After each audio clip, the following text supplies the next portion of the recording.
O que é que gostaria que fosse manchete nos jornais amanhã?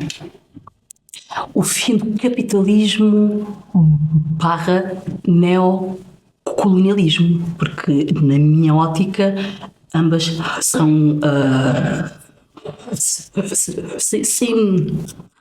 sinónimas, não é?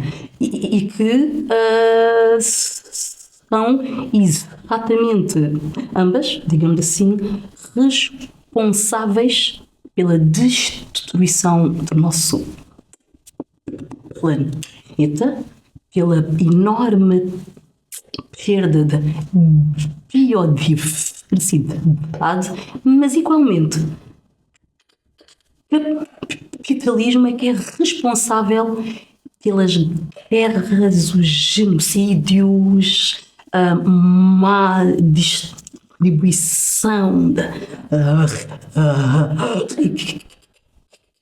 riqueza, em que a maioria é escandalosamente pobre e uma minoria de indivíduos no universo é escandalosamente rico, não é? Portanto, o fim do capitalismo era assim uma manchete de ouro, não é?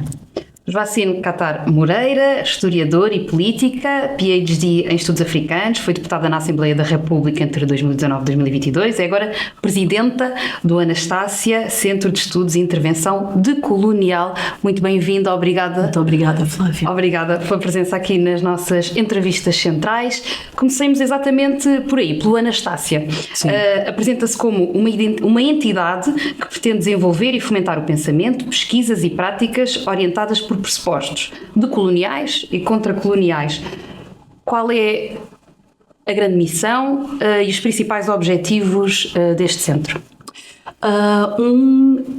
É sair, digamos assim, um espaço de oxigênio para investigadores, pesquisadores, ativistas e artistas que queiram expor o seu trabalho, discutir o seu trabalho, discutir outros trabalhos, discutir outros autores e outras autoras sem as amarras e as condicionantes que a academia nos exige constantemente. Porquê? Porque na minha ótica as universidades necessitam de uma descolonização, não somente em termos da epistemologia, não é? Portanto, os textos e por aí fora, mas também em termos da metodologia, não é? Portanto, a metodologia nas universidades, ela nos ensina a identificar o que é que e quem é que pode ser objeto de análise, objeto de estudo e quem é que normalmente é o sujeito de conhecimento. E nós, as minorias, as mulheres, as pessoas racializadas, as pessoas de África, da América do Sul, da Ásia e por aí fora, somos normalmente olhados enquanto objetos de análise da academia. Basta irmos a qualquer universidade e ver quais é que são as teses de mestrado, quais é que são as teses de doutoramento, que áreas, que âmbitos, que indivíduos que há. Raramente se analisa o Ocidente, não é, com uma ótica desconstrutiva, como se quer analisar outras áreas, não é? E a universidade também nos ensina uma série de falácias, não é? Ela nos ensina que o conhecimento científico é basicamente o único tipo de conhecimento, não é? E ele tem de ser olhado, validado, argumentado, usando normalmente há lá obras do Ocidente, porque o Ocidente foi exímio na produção de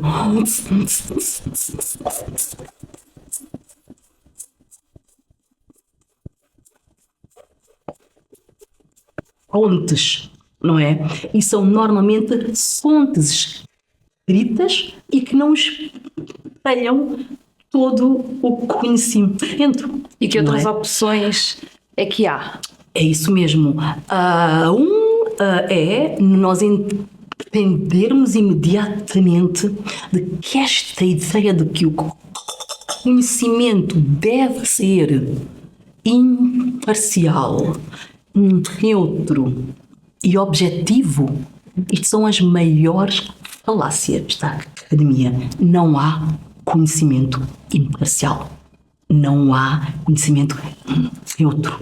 O investigador, o académico, o historiador produz conhecimento com base em artigos, com base em fontes, com base em objetos, com base naquilo que vai encontrando e com base naquilo que faz parte da história da sua época, não é? Portanto, quando nós olhamos para a época do colonialismo, nos inícios do século XV, XVI, XVII e por aí fora, normalmente há sim uns historiadores que dizem, mas está aqui, as fontes estão aqui, os registros estão aqui, está registado por quem? Quem é que efetuou isso? Com que objetivo? Não é? Para quem? Não é? Fundo, o Anastácia quer aqui dar espaço a outras narrativas. Quer dar espaço a toda a construção do conhecimento como ótica decolonial e contracolonial.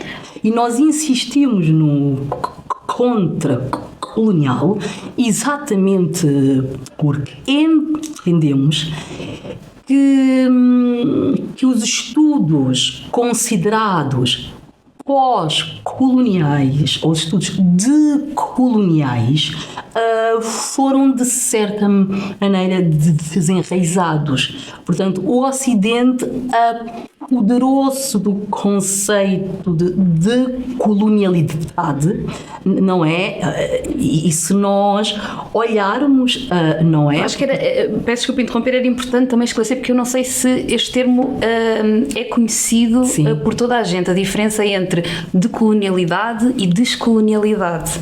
Consegue-nos explicar? Portanto, é mais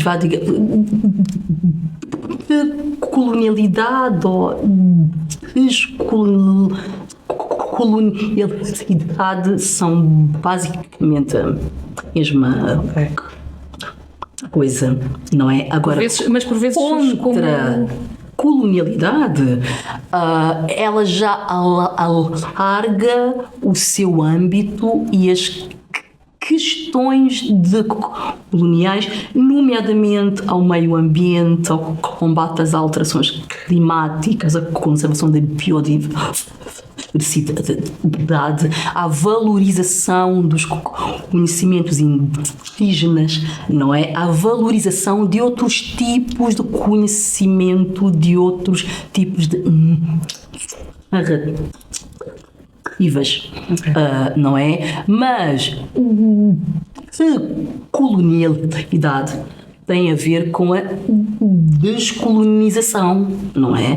Portanto, colonialismo, descolonização e pensamento decolonial que decorre dessa descolonização. Ou seja, a ideia de que a descolonização não é um processo que termina... É isso mesmo, e que não é unicamente descolonização territorial e descolonização administrativa, que foi isso que aconteceu, não é? Com os PALOP há 50 anos, não é? Portanto, houve uma descolonização administrativa e política e por aí fora, mas não houve necessariamente nem em Portugal, não é? Nem nestes países libertados, não é? Uma descolonização das instituições, das estruturas, do pensamento, do imaginário, não é? Sobre a nível temático, o centro, como a Joacine falava, pretende no fundo trazer voz a tudo o que é uma série de minorias, querem lutar contra o silenciamento das mulheres, opressão, exclusão, misoginia, capitalismo, destruição do planeta, as violências e todos os tipos de colonialidade, como aqui explicava. E como símbolo disto tudo surge Anastácia, que dá imagem e dá nome a este centro. É o nome de uma mulher negra escravizada do século XVIII que ficou conhecida como escrava Anastácia. Eu penso que a maioria das pessoas deverá reconhecer certamente uma imagem dela, que não é exatamente a imagem que usam neste centro. A imagem mais conhecida de Anastácia é a em que tem uma máscara punitiva de ferro na cara, e aqui surge uma coleira, sim. E aqui surge com uma flor na boca. O que é que ela vem simbolizar? Digamos que, mas pronto, mas não unicamente eu, não é? Digamos, várias mulheres negras, não é? Quando olham para a imagem da Anastácia, não é? Há ali uma mistura de emoções, não é? Por um lado, a comoção absoluta, a empatia, não é? A identificação, não é? Porque é uma mulher negra, como eu, não é? Mas ao mesmo tempo, a Anastácia, com toda a carga de violência que carrega, com uma máscara que lhe tapa os lábios, a parte da cara, o nariz, não é? Com uma coleira aqui, ela tem um olhar que é um olhar intimidador, é um olhar de uma mulher que, apesar de toda a violência, ela tem consciência de quem ela é, não é? E ela não se reduz ao papel de mulher que está ali a ser martirizada, desumanizada. Ela encara o colonialismo, ela enfrenta o colonialismo e ela diz-nos a nós, todas nós, apesar dessa máscara, apesar desta coleira e apesar disto tudo, eu estou aqui. Eu estou aqui, não é? Portanto, é uma imagem que durante estes anos, não é? Ora me inquietava, ora me incomodava, não é? Ora me dava ânimo, ora me deixava embaixo, ora. E eu dizia, algo me diz que a Anastácia deseja conversar comigo, mas não unicamente comigo, não é? Digamos assim, mas com todas as mulheres negras ativistas, com todas as mulheres negras imigrantes, com todas as mulheres negras que em toda a parte do universo, até em África, não é? Estão numa onda de sobrevivência cotidiana, não é? Num esforço cotidiano. Nós olhamos e a maior parte das mulheres negras com quem nós nos encontramos no autocarro, no metro, andar de um lado do outro, estão constantemente carregadas. Não é? Nós raramente encontramos mulheres negras a andar levemente com uma linha pequenina, com o telemóvel, não é? A andar, a usufruir da existência, do ar, dos ambientes onde nós estamos e andamos por aí fora. Até nestes ambientes, nesses espaços, dá a ideia que nós normalizamos o sofrimento da mulher negra, não é? E homenagear a Anastácia é exatamente isso, não é? É identificar, é localizar o que é que precisa de ser alterado nas nossas sociedades. E não se pode falar de decolonialidade, pós-colonialidade, sem se incluir a mulher negra e o sucesso da mulher negra. E a voz da mulher negra e a imagem da mulher negra, não somente enquanto objetozinhos de análise, de estudo, de verificação, mas enquanto sujeitas do conhecimento, sujeitos, não é? De conhecimento. Na minha ótica, este é o grande perigo os estudos decoloniais estarem na mão dos ocidentais, não é? É que continua a haver a invisibilização e o silenciamento do trabalho, do contributo histórico das mulheres negras.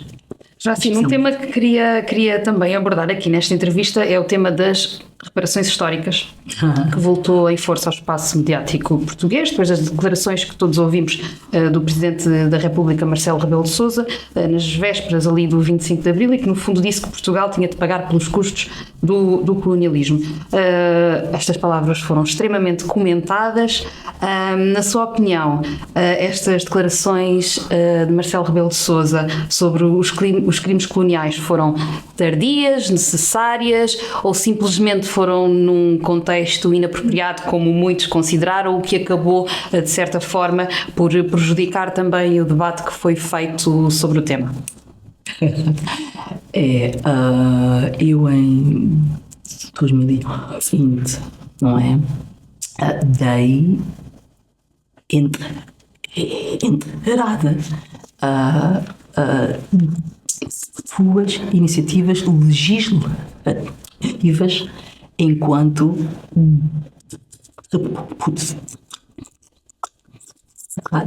ou melhor, não eram duas iniciativas legislativas, eram duas propostas de alteração ao orçamento do Estado, uma descolonização do conhecimento entregue ao Ministério da Educação e outra descolonização da cultura entregue ao Ministério da Cultura. E estas duas iniciativas tinham como objetivo exatamente acelerar a discussão sobre o colonialismo, a descolonização, incentivar a alteração de óticas, mas especialmente o reconhecimento de Portugal da sua história colonial, não é? E com este reconhecimento na descolonização da cultura entrava a inventariação do espólio oriundo dos antigos territórios ocupados, não é? Mas a eventual restituição, não é? Mas o mais urgente para mim era inventariação do espólio oriundo dos antigos territórios ocupados. Porquê? Não se pode restituir nada, não se pode devolver nada se ninguém fizer ideia do que existe, onde está o que existe e onde está. Porque às vezes ouve-se que existe algo e depois não se sabe onde está, não é? E então a identificação pelas instituições, não é? Criação de uma espécie de comissão interdisciplinar com especialistas de diversas áreas, não é? Para refletirem, debaterem e encontrarem uma maneira de que este reconhecimento fosse uma coisa oficial e institucional. Na altura, estas duas iniciativas legislativas foram rejeitadas no Parlamento. Houve uma grande ansiedade nos meios de comunicação social, houve muitos artigos de indivíduos, às vezes até que concordavam com a restituição, mas que achavam que não era o momento, e que não era eu, e que não era assim, e que era de uma outra maneira, e que não sei o que era mais. Portanto, não houve nenhum apoio efetivo a estas duas. E agora, quando se fala destas reparações de uma maneira mais abrangente, parece que a devolução do património já é algo extremamente consensual para se fechar as conversas. Mas a ironia está exatamente aí. É que o antigo ministro da Cultura, Adão e Silva, implementou uma iniciativa legislativa. Essa da constituição de uma comissão interdisciplinar com especialistas de várias áreas para refletir sobre a questão da inventariação do espólio oriundo dos antigos territórios ocupados, não é? Para, aí está, eventual restituição ou então início de conversa, não é? Aí por aí fora. E eu não fui contactada para fazer parte disto. Eu fui completamente afastada das minhas iniciativas legislativas.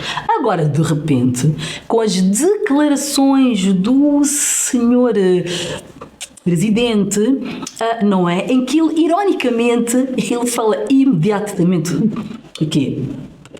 Pagamento.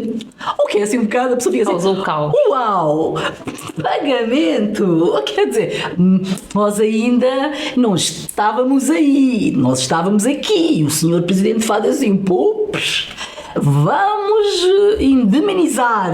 Ei, um momento aí. Há aqui uma enorme diferença. Algo é a reparação histórica, algo é restituição, algo é indemnização, não é? A restituição é uma das formas de reparação histórica, não é a reparação histórica, é uma das formas de reparar toda a violência do colonialismo, o extrativismo, o epistemicídio, o ecocídio, a desumanização, a escravatura, o tráfico internacional de indivíduos escravizados, etc.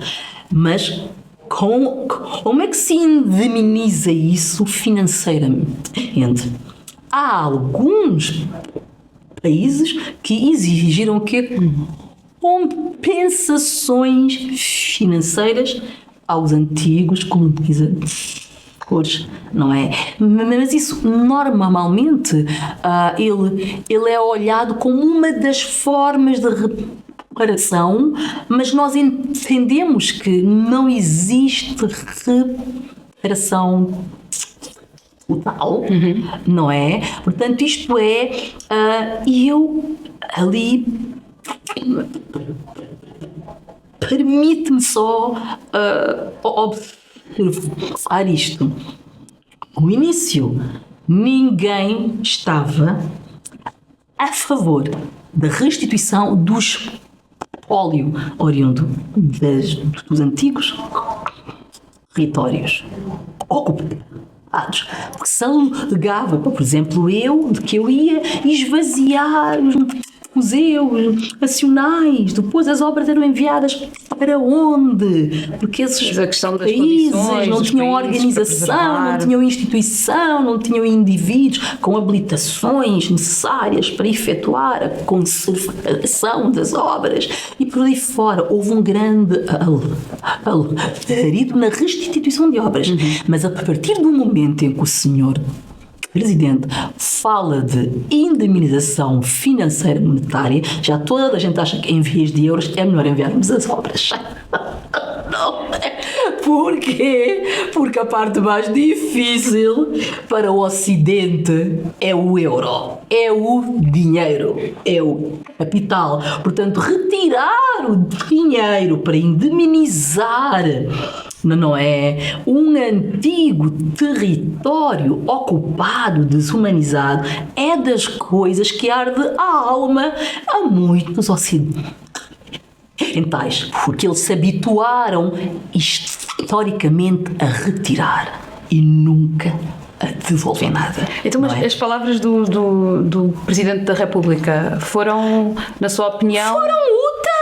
Foram úteis, nem que seja para regressarmos a isto. O tema. Não é? Porque o galo não se pode afastar, digamos assim, da discussão internacional sobre isto.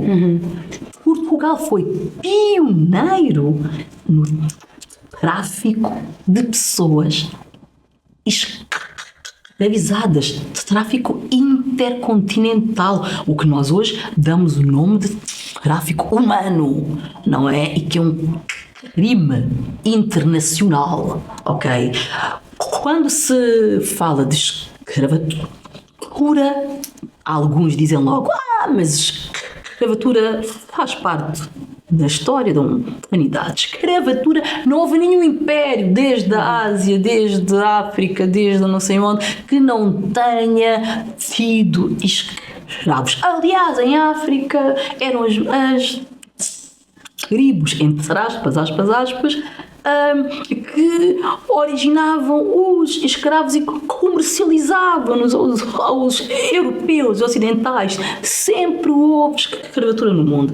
Então vamos assumir isto, que todos os impérios, o Império Romano, o Império Otomano, o Império Austro-Húngaro, o Império ali, em África, quer dizer, em todos os impérios houve que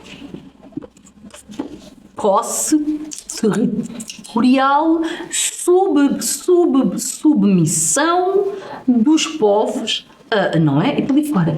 Mas então vamos falar do tráfico intercontinental. Quem é que fez? Não é? Agarrar indivíduos, homens, mulheres e crianças, amarrá-los como animais, metê-los em navio, porões de navio, comercializá-los, deixá-los a morrer no meio do mar. Alguns salvam, outros não, desenraizá-los das suas terras, da sua origem, da sua cultura, não é? E isto é o maior ataque à humanidade. Foi a escravatura e o tráfico de pessoas escravizadas. E é importante perceber-se o que é que se reproduz até aos dias de hoje ao nível de desigualdades devido a essas práticas, e gostaria de perguntar se nas horas televisivas, páginas de jornais que se escreveram depois sobre as reparações históricas, se sentiu que houve uma discussão de alguma forma construtiva, porque, como já aqui falámos, falou-se de muita coisa. As declarações do Presidente da República foram... a frase é extremamente abrangente, digamos assim, inclui restituição, inclui indenização, inclui tudo aquilo que nós poderemos encaixar dentro de qualquer tipo de reparação, quer nos territórios, nos países libertados, quer em Portugal com os afrodescendentes, pessoas racializadas, etc. Ou seja, dá para incluir muita coisa e foi falado muita coisa, com muitos argumentos, foi construtivo. É sempre positivo estarmos a falar do tema, mas a população em geral, a que está mais afastada destas temáticas, conseguiu perceber muita coisa, conseguiu ficar mais esclarecida, conseguiu tirar dúvidas sobre este tema, ou se calhar só ficou um bocadinho mais confusa sobre aquilo que estamos a falar?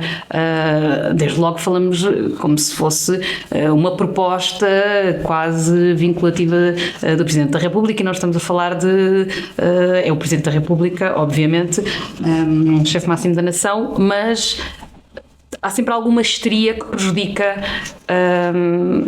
a discussão, não é?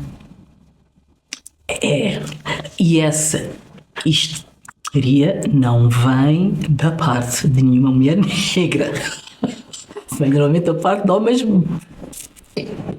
brancos, não é? Que ficam histéricos com a hipótese de reparação, com a hipótese de restituição, com a hipótese de indemnização, com a hipótese de rever a forma como se ensina a história nacional, não é? Que é ensinado tipo como uma epopeia dos heróis e por aí fora.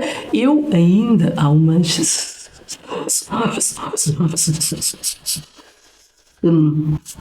anos, não é? Eu referia isso, que várias vezes me vem, não é? Não é? Que é a necessidade que Portugal tem de reificar, de alimentar a epopeia colonial até hoje, século XXI, não é? Qual é o nome do maior centro comercial da Península Ibérica? Colombo. Qual é o nome do outro centro comercial com grande impacto? Vasco da Gama.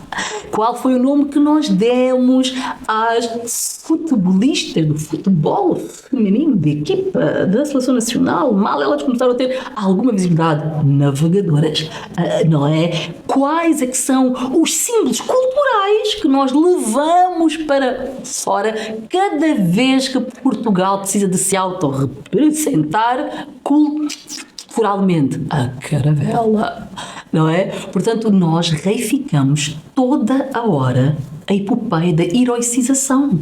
Heróis do mar, nobre povo, nação valente e imortal, levantai-vos de novo o esplendor de Portugal. Eu não tenho muita coisa contra o hino, embora tenha muitas coisas contra o hino, não é? Mas pronto, o hino é a opção nacional, respeito esta opção, mas eu analiso-a, não é? Porque esta época, identificada como o esplendor de Portugal, levantai hoje de novo o esplendor de Portugal, é a época colonial, não é? Portanto, opta-se por enfatizar o que enche de orgulho e o que alimenta uma falsa ideia de identidade nacional. As pessoas não sabem a história de Portugal. A maior parte dos portugueses desconhece a história de Portugal, mas conhece a história da epopeia, não é? As pessoas agarram-se à epopeia como se essa fosse elemento da sua identidade, independentemente de serem pessoas mais novas, mais idosas, independentemente de onde estejam. Esta epopeia já vem desde o Estado Novo, não é? Portanto, ela veio alimentada e está a ser alimentada constantemente. Eu achei a maior parte das discussões sobre reparação, vamos reparar, não vamos reparar, vamos fazer ou não devemos fazer, nós somos responsáveis por aquilo que houve há 500 anos, como se a colonização tivesse iniciado e acabado há 500 anos, acabou há 50 anos, amigos. Há 50 anos, até 1975, havia colonialismo em África, da parte de Portugal. Portanto, eu acho uma piada enorme, e aí está, acho que foi um erro não me terem convidado, não é? Porque eu sou historiadora, não é? Eu tenho uma ótica que acho que é uma ótica que importa, não é? Mas não, eles vão evitando isso porque não lhes interessa muito, mas eles convidam historiadores para contrapor às ideias de reparação. Mas não convidam uma historiadora negra para conversar com um historiador sobre o mesmo assunto, não é? Misturam indivíduos de outras áreas e ativistas com óticas úteis, com óticas pertinentes, não é? Mas quando se fala de reparação histórica, deve-se ouvir também as pessoas que estão na área, como o meu caso, que dei início público e mediático a isto, não é? Mas que não lhes interessa, não porque não haja curiosidade, mas porque isto é uma onda. E então, o que a gente quer é a onda começa, não é? Mas a onda acaba, não é? Então nós vamos escolher aqueles indivíduos que nós achamos úteis para debater sobre isto em 8 minutos, em 11 minutos, em um quarto de hora e para ali fora, no pico da onda. E a seguir a onda desce novamente. E é um tema não se extremamente fala complexo, novamente. é muito difícil. Não é? Mas há erros fundamentais aí, não é? Número 1 é esta. A colonização não acabou há 500 anos. Iniciou em 1415 com a invasão de Ceuta, não é? Portanto, mas só terminou em 1975. Número 2, não houve só um projeto colonial. Houve vários projetos coloniais, dependendo de quem era o rei, quem era a rainha, de que época que era, dos recursos que se encontravam. O colonialismo não iniciou imediatamente com a escravatura. Não é? Ele inicia com objetivos comerciais, não é? De enriquecimento da coroa, não é?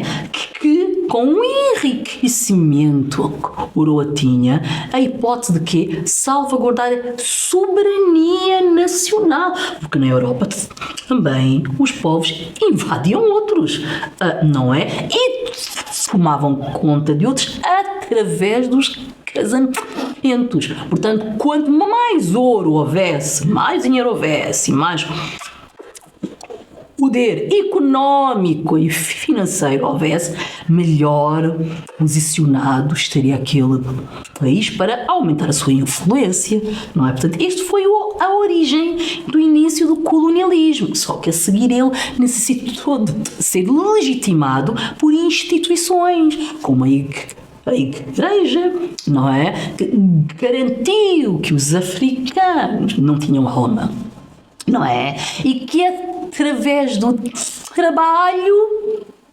forçado da escravatura, pronto, ali alcançariam a sua humanidade porque estavam num estádio de desenvolvimento espiritual quase diabólico. Não é ao acaso que a imagem do diabo é a imagem do homem negro.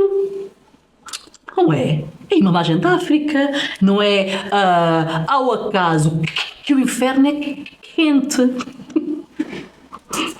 Não é? Portanto, uma série de imagens e estereótipos foram construídos para legitimar a violência, a desumanização, mas não unicamente com ímpetos. Agora vamos dar cabo deles. Não, era com ímpetos comerciais. Porque isto ia originar o quê? Trabalho para aumento da riqueza. escravatura, comércio de indivíduos, tráfico de indivíduos para aumentar o capital. Estava tudo ao serviço do e tal. Mas atenção a isto, não é? Há aqui uma outra enorme falácia, não é? De que esta a ideia de que estava escrito, e os historiadores exibem documentos que contrapõem argumentos e não sei o quê. Esta altura, mesmo os documentos escritos têm de ser questionados. Uma fonte, como falávamos no início, uma fonte não é categoricamente. Imaginemos um indivíduo que está nos mares da África Ocidental e tem que enviar uma parte do seu rendimento à coroa, não é? Porque ele anda com a bandeira da coroa, não é? Tem que enviar uma parte, pagar, digamos, impostos, não é? digamos assim, e por aí fora. Acha mesmo que estes indivíduos, estando afastados da influência direta da coroa, registavam categoricamente tudo aquilo que conseguiam para pagar impostos sobre isso? Não é? Claro que temos que questionar. Será que eram tão fiéis à coroa assim, que diziam exatamente o número de coisas que tinham conseguido, a quantidade de especiarias e de ouro e de não sei quantos mais? Será? Não é? E nós hoje em dia usamos aqui, está aqui, 11.000 reis. 11.000 reis, um momento aí. Eras homem, onde é que estava, de que maneira, registrou quando, para quem, etc, etc. É um pouco as mesmas reflexões que temos que fazer, por exemplo, quando se questiona qual é a origem das obras de arte, artefactos, é preciso também perceber que relações é que existiam quando a gente fala em doações. Não estou a dizer que não haja casos que assim não o sejam, mas é sempre colocar, é necessário sempre colocar em questão, porque havia sempre ali uma relação de poder. Total, mas além disso, é necessário afastar a discussão das reparações históricas da legalidade, que é um dos argumentos. Não, isto não foi ilegal, isto foi uma compra, não é? Ou foi dado. Foi dado, oferecido. E por aí fora. Legalidade aqui, especialmente num ambiente de diferentes relações de força, importa muito pouco. Se entendermos que muita coisa foi e é ainda hoje em dia e que nem por isso é ótima. A escravatura foi legal. O trabalho forçado foi legal. Não é? Aqui não se trata de legalidade e ilegalidade de aquisição dessas obras. Trata-se de ética. Isto é ético, não é? É ético eu ir a um espaço negociar com uma mulher, comprar um item a €1 e a seguir trazer para a Europa e meter no príncipe real a €200. Por isso é que hoje em dia fala-se de quê? Comércio justo. Não é que não é hoje, fala-se há décadas, não é? Fala-se de comércio justo, não é que o outro comércio seja ilegal, não é? Mas não é ético, não é? E um outro elemento constantemente também invocado nessa história da eventual restituição de obras e de espólio é se os outros países, se os países outrora ocupados têm de facto interesse. Isso não. E a seguir, por nunca terem formalizado. Alguns dizem isso. Exatamente isso, não é?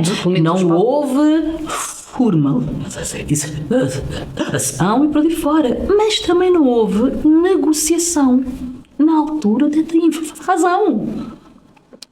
Portugal invadiu e acabou. Explorou e acabou. Negociou e acabou. Escravizou e acabou. Não precisou da permissão dos países africanos.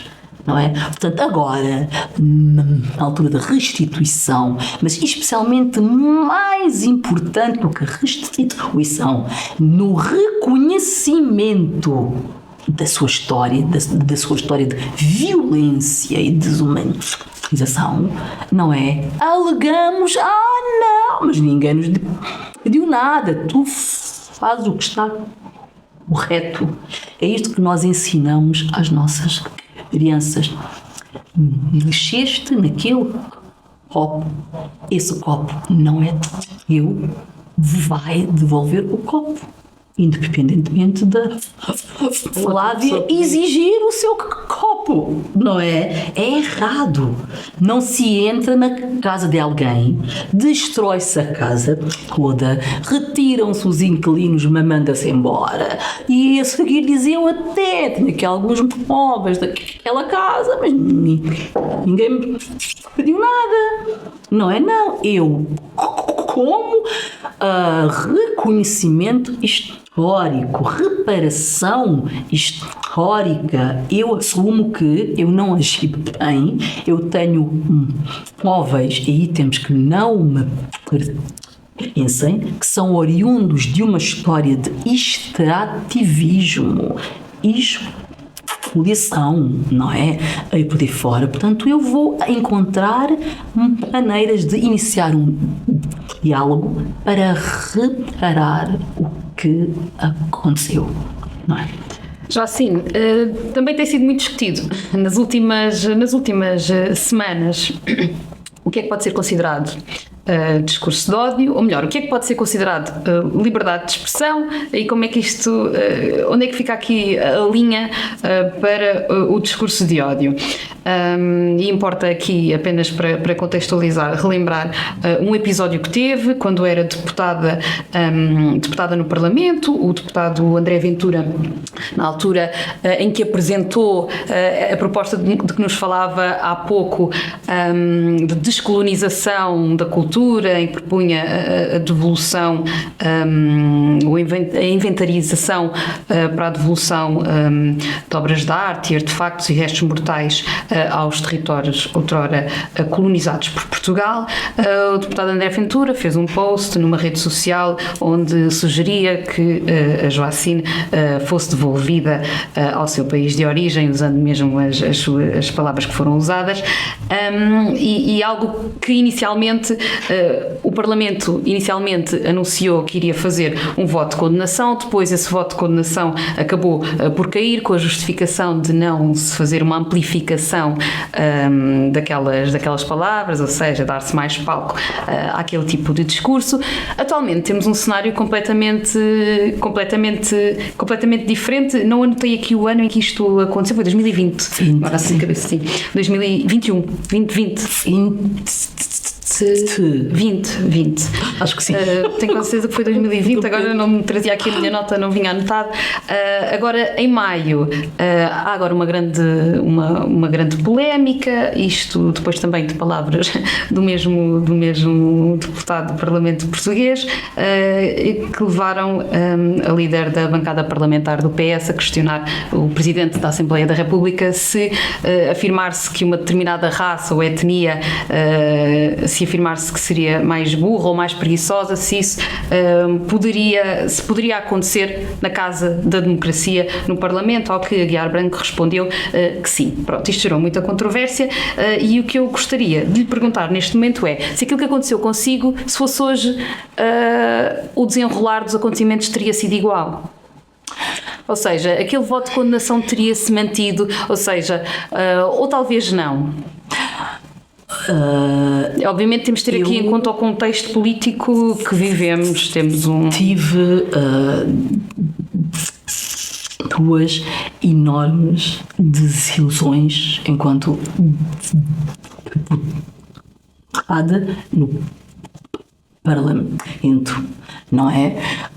Uma foi imediatamente a relação com o meu partido inicial, não é? Que advoga, que é um partido de esquerda, ambientalista,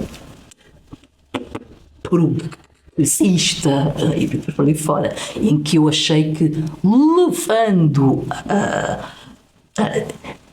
discussão decolonial, antirracista, feminista, interseccional, melhorava aquilo e as coisas iam andando. E foi uma desilusão absoluta entre a retórica e a prática, não é?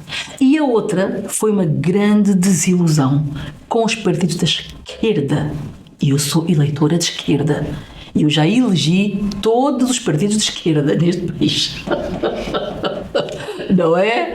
Portanto, antes eu dizia para mim mesma, não, uns eu vou eleger nas autárquicas, outro nas legislativas e outros nas presidenciais. Não é? Portanto, eu sou uma eleitora de esquerda e não é de uma única, não é? Eu vou elegendo aquela esquerda que naquele momento eu sei que tem mais hipótese de ser eleito ali e que vai, não sei o que, depois vou elegendo a outras esquerda mais perto da população, não é? Mais perto da classe trabalhadora para determinadas áreas e vou elegendo a outra esquerda mais reivindicativa para outras coisas. Portanto, eu sou uma eleitora de esquerda e sou uma mulher de esquerda, absolutamente.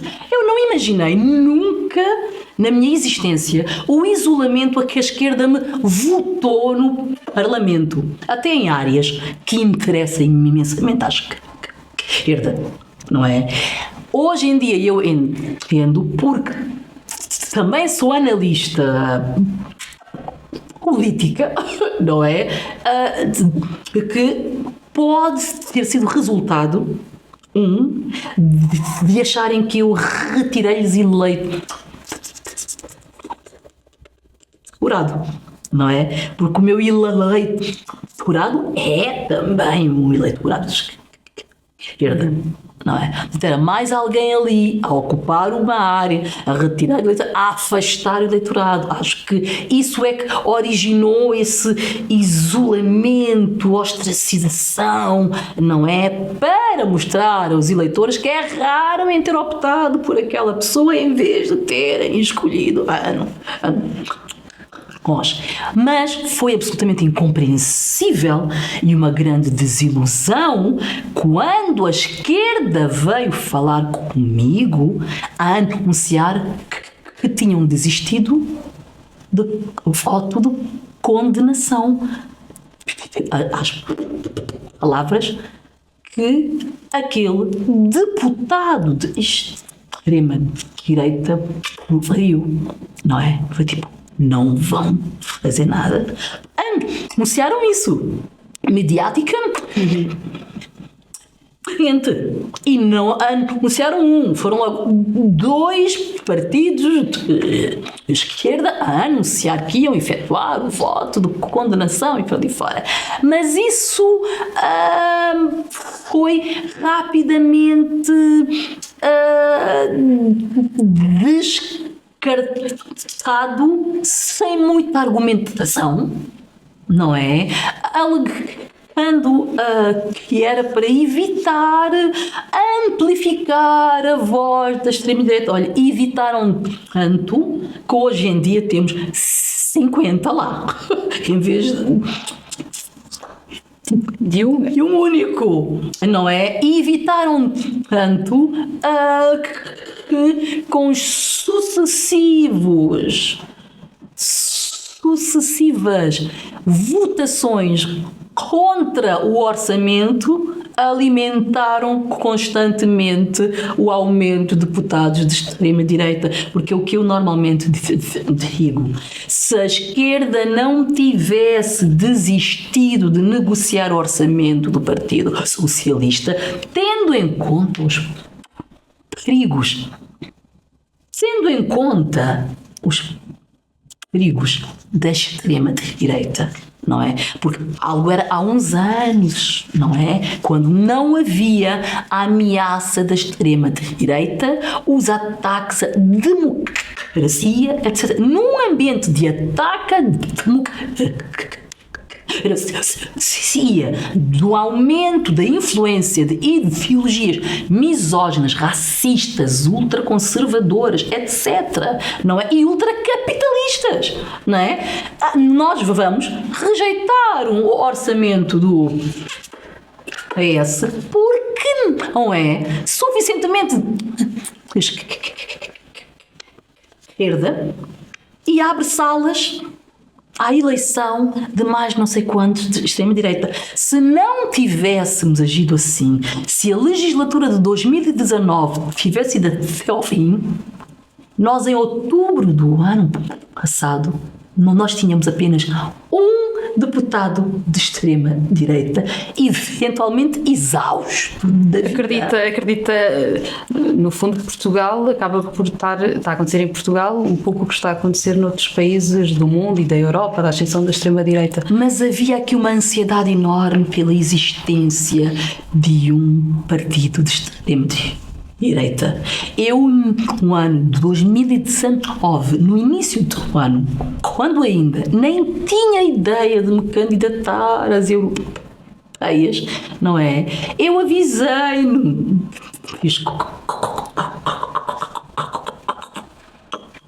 curso que viralizou, não é? Eu avisei que estávamos todos, nomeadamente os órgãos de comunicação social, ansiosos pela existência de um partido de extrema-direita, porque dizia: Portugal é o único que ainda não tem um partido de extrema-direita. Portugal é o único. Já a partido de extrema-direita não sei quê. Foi eleito não sei onde. Uma ansiedade à volta da extrema-direita.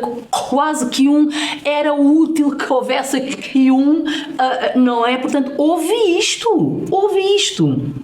Não é? E não é ao acaso é que aparece o partido de extrema-direita, porque ele era desejado e ele era mediaticamente incentivado, não é? Eu não estava minimamente à espera de que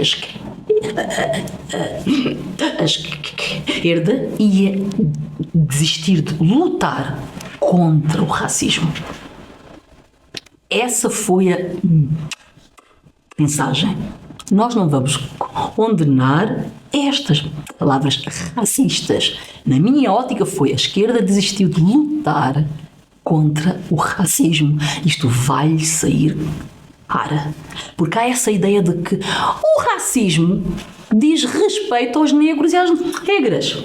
Mas agora o discurso é outro. Que até é um eleitorado que é olhado enquanto alienado, que não vai às eleições, que não vota, que não se interessa. A esquerda não quis investir, não é? Nisso. Mas aí está.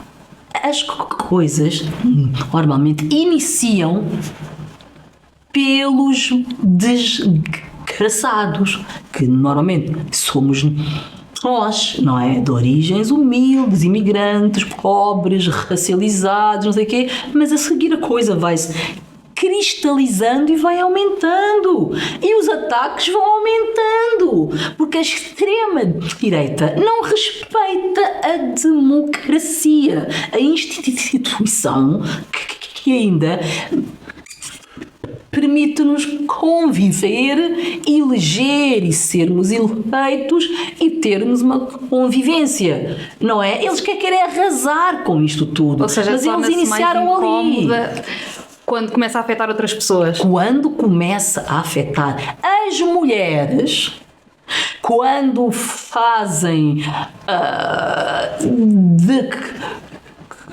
declarações, não é?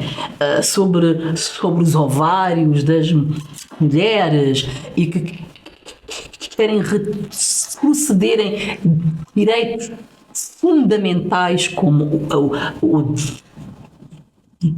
direito à interrupção voluntária da gravidez, quando querem atacar o SNS, quando querem atacar a educação pública, não é? Quando querem aumentar, quer dizer, reduzir, porque aí está, eles não falam de aumentar, eles falam de reduzir, mas é de reduzir impostos para os ricos, ok? Para os ricos.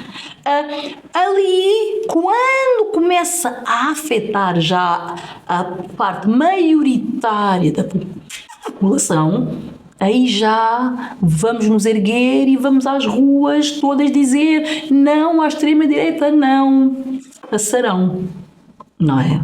Quando as coisas têm um início. Tem um início. E esse início foi o achincalhamento de uma deputada negra no Parlamento. E aquele foi apenas um episódio, na verdade. Houve outros. Houve outros. Pelo menos conhecidos. Ou pelo menos mais um penso que não me ficará bem dizer a palavra que ficou à porta do seu gabinete, mas as pessoas certamente houve outros. Lembrar-se-ão. Joacine, para terminarmos, gostaria de lhe perguntar, de vez em vez é convidada para ir a escolas. E gostaria de lhe perguntar o que é que nos pode contar sobre esse contacto com os mais jovens. Eu adoro vai-nos ir à escola. Traz esperança de um futuro mais antirracista, mais feminista e mais que apoia mais as minorias. Eu adoro, não é? Estar em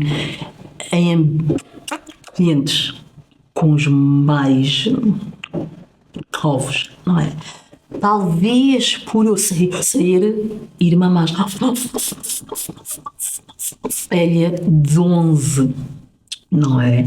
E de ter irmãs e irmãos completamente diferentes uns dos outros, em que nós precisamos de conversar com cada um de uma maneira completamente diferente do que conversaríamos com o outro ou na outra, não é? Portanto, estou habituada, não é?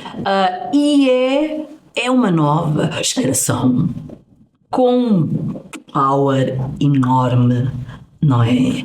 Com expectativas não muito altas como a minha, não é? Porque eu acho que a minha é aquela geração que achava que se eu estudar muito, se eu fizer isto muito, se eu for muito aí, se eu não sei o que é muito aí, vai ser muito bom, não é? E não é. Esta geração mais nova é mais consciente, é mais terra, não é? É mais analítica, analisa imenso, entende mais do ser humano, daquilo que quer, tem outras particularidades. Eu não os acho tão empáticos. Ok. Mas quando abraçam uma causa, quando abraçam um ideal, eles mergulham ali, não é? Eu tenho uma irmã que mora em Inglaterra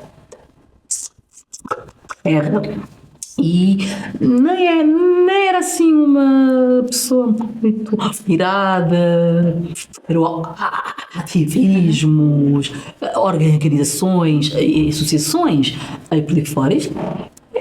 Era tipo mais ela, o seu ambiente, a sua escola, a sua universidade, por aí fora.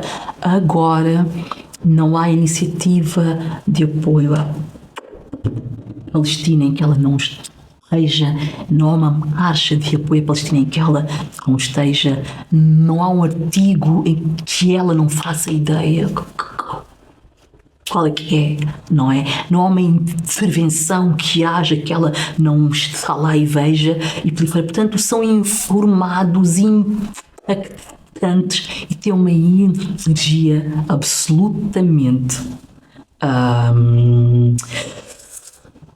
catalisadora de outro universo. Só que necessitam de ar, precisam de oxigênio, precisam de espaço, precisam de investimento, precisam de oportunidades. Eu acho que nós aqui ainda investimos imenso em indivíduos que já tiveram uma carreira de 40 anos, não é? Portanto, abram alas para que as pessoas mais novas, de 18, de 20, de 30 anos, entrem, não é? Sejam escutadas, sejam ouvidas, não é? Porque elas é que amanhã irão estar aí, não é? Quer dizer, elas hoje já estão, não é? Mas elas amanhã é que irão estar nestes espaços de decisão e de